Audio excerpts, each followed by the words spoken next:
It is strange to think about Nocturne going back all those years, because actually the fact that we are sitting here now, knowing that it all started with that little song in '95, and the song that opened every door for us, and yeah, literally is the reason why we're still, working. I think it was a very important find for us, because we realized that we had, a common ground, in me as a writer and Fionnuala as a performer, that we found in that moment of Nocturne. It was our music.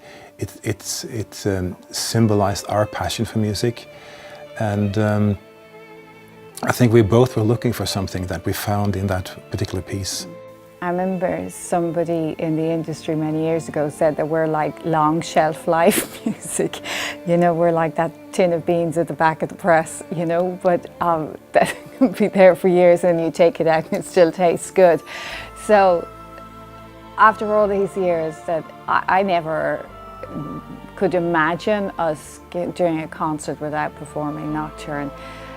We met by a chance meeting, actually, but of course it was at the Eurovision, because I think Fionnuala had then been part of the orchestra, because Ireland was hosting the Eurovision finals for many years. Every year. they won every year, and the winner is always the host of the next year's competition. So she was a regular member of the Eurovision orchestra. I was there in Ireland in '94, the year before Nocturne, as a songwriter for Norway. And we had met, or we had seen each other the year before, because she was playing in the orchestra and I was conducting the orchestra on behalf of Norway, Norwegian entry.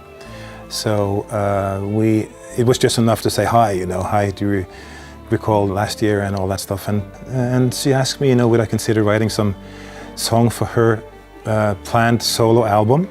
At that moment it was a very strange thought, because I hadn't done nothing but pop songs. And to be able to work with an Irish violinist, or violinist is one thing and then Irish violinist is another thing. It was very strange for me, but I was very intrigued by the idea.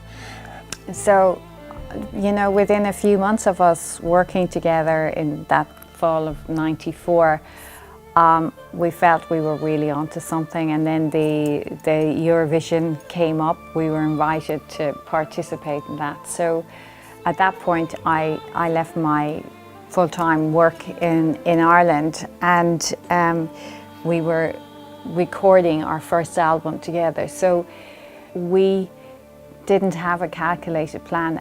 We took a huge risk, but all that we knew was the music was driving it. We knew we were onto something, that this was very special, this first album. And we felt if we were this passionate about it, that somehow something was going to go right. And we were blessed it actually did.